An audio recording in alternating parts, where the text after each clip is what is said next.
Yeah.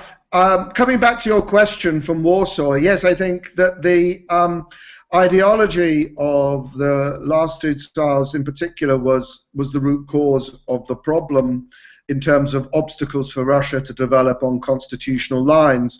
Nicholas II in particular took his coronation oath to uphold the principles of autocracy very seriously indeed, as he made clear in his first major speech from the throne to the Zemstva men of Tver, saying that there would be no reform, that the Zemstvas would play no role in national government, that their activities were to be limited to the local sphere.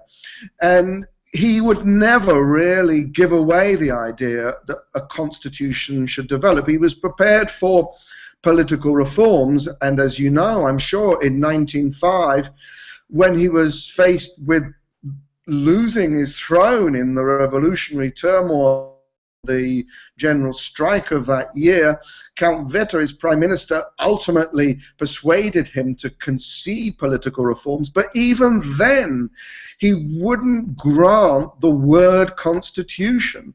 The October Manifesto of 1905 was deemed by Nicholas a series of concessions. In other words, they were discretionary political reforms. They were not a constitution. They were not something that he could be held to indefinitely.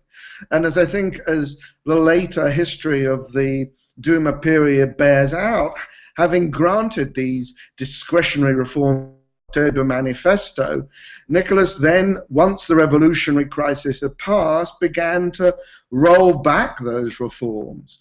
And many liberals would argue that from the June the 3rd, 1977 coup d'etat, or the change in the electoral system allowing for more executive rule, many of those reforms were effectively denied. So Russia, in that sense, never had a constitution and couldn't have a constitution, couldn't develop in the mode of a British constitutional monarchy, because not just the ideology, but Nicholas's sworn coronation oath forbade him to allow that.